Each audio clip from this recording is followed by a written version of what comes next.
It's Tuesday. It's late. So let's just get to the update.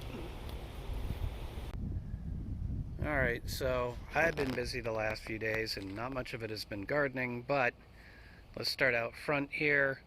I think I mentioned in the last video that ultimately they were planning on changing out the electrical transformer. That's what all this marking is on the pavement.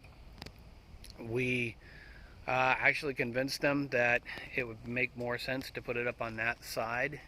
So over the last week I've been trying to get in. I have rearranged some of the plantings in here, but I've also realized that they're probably going to end up bumping into a bunch of it anyway, so I'll let them kind of do their thing. What I did do in the last couple of days is I excavated out a bunch of dirt here because I wanted to save some of the soil that I can use for something else. But you can see I've kind of rearranged a bunch of stuff, and now there's also all these orange flags are for communication lines, like the old-fashioned copper lines that we had for a telephone back in the day, and the cable TV. So that's what that's about.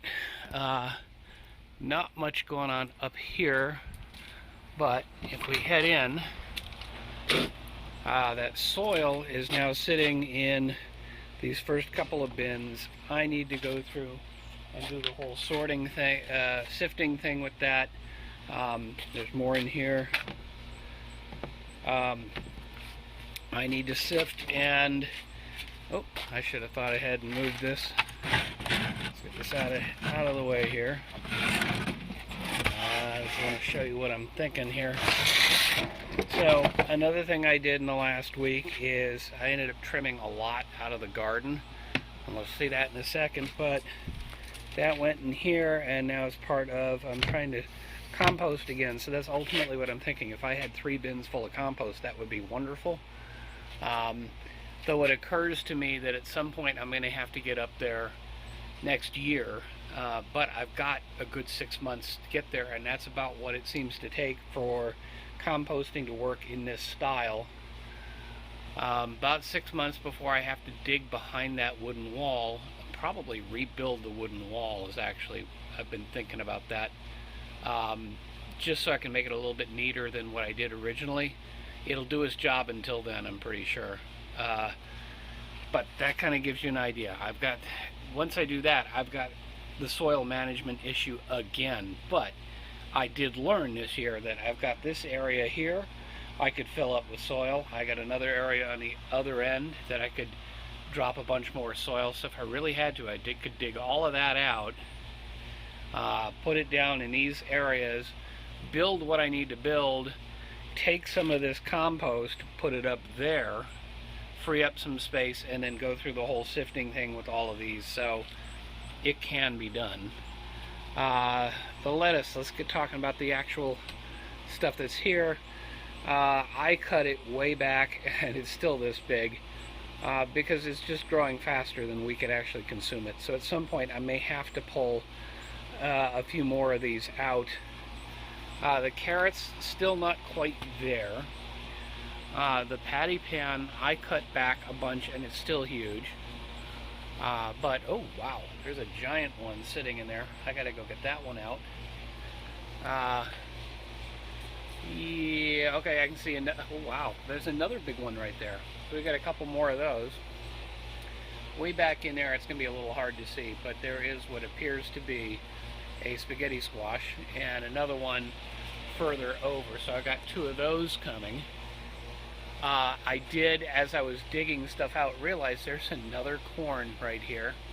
And if I go back and look at the older videos, which I'm still a month behind, trying to accelerate things a bit in terms of processing so I can get caught up, but there was another corn, so I staked it and put a little green plastic tie on it, so hopefully that will encourage it to grow, and then I'll have some more corn.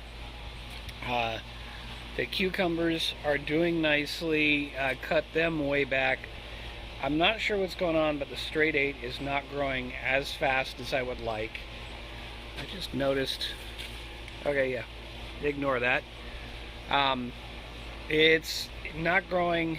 I get a lot of flowers, but basically I'm getting mostly male flowers, not female. So I'm not sure what's going on there. I have heard there are various things that could cause that. I'm going to look into that a little bit more and try and get something to correct for that. Over here, I got one hanging right there. I've got one actually in the back there I need to pick. I think I spotted another one somewhere along here. So I need to pick some of these. We have been enjoying them. When we pick them younger, they seem to taste better. So that's a good thing. But I got to get that taken care of. The beans have been pretty much overwhelmed. Although actually I can see one right there. Maybe that was part of the reason for thinning all of this out, was because the bean plant is just completely smothered. So that's where I am on all of that. It's really kind of hard to tell if there's much else going on up there. Let's actually go up there. Okay, if you'll forgive me, I don't come up here all that often, and I'm not sure exactly which plant's which, but hey, there's the corn. We're getting up close. And you can see it's still that much taller than me standing here. We'll go up a little higher. Let's get up on top of the wall here. And you can see it's, I guess I'm at kind of eye level with the top of the corn. I thought well, actually that one's even taller. But, check it out. We got bell peppers. That's a good thing. Plumeria's doing nicely. You can see okay, yeah, I can see a lot of kind of deadness back there. I may need to get up here at some point, try and clear some of this out. I think the last thing I planted was a watermelon, and it doesn't look like it's doing a whole lot. Obviously, somewhere in here is the spaghetti squash, and I think it's doing better down below than it is up here. I'm not sure. Maybe there's too much sun up here. We'll have to figure that out. And that takes us into the backyard, where some things are suffering, and we actually have a hornet's nest over there, so I got to be a little careful while I'm back here. But we're gonna have to figure that one out. Yeah, tomatoes are suffering. I need to get some water on them. I may just run the sprinklers because that's easier and safer. But just to give you an idea what things are looking like as I get closer and closer to that. This is all doing reasonably well, but and the radishes are actually peeking out, so that's nice. I planted radishes, I planted some carrots. Everything looks really dry, and it is hot right now. So I'm going to go ahead and wrap this up. I'll throw some water on these. Thank you so much for watching. Take care of yourself, take care of the ones around you, and may your thumb be green. Whoops, I almost forgot.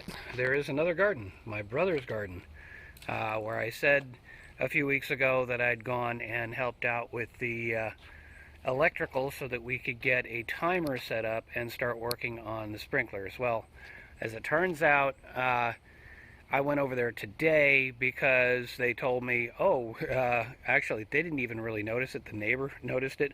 There was like one sprinkler head and there was a geyser. Well, there was a bunch of sprinkler heads on 2 different zones. We'll cover that at some point in the mid-weeks, but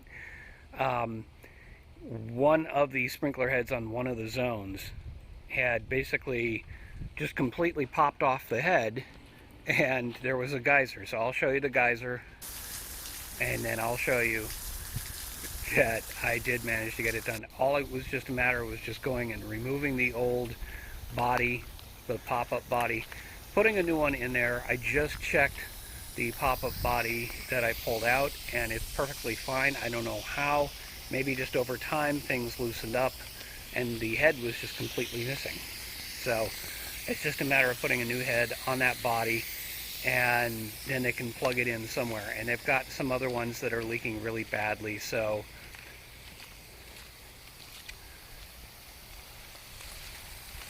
alright, that's the one that was the geyser.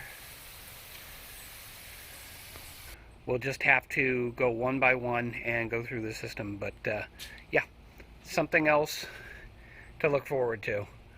is trying to get their yard straightened out. It just hasn't worked for years, and hopefully we can get it working.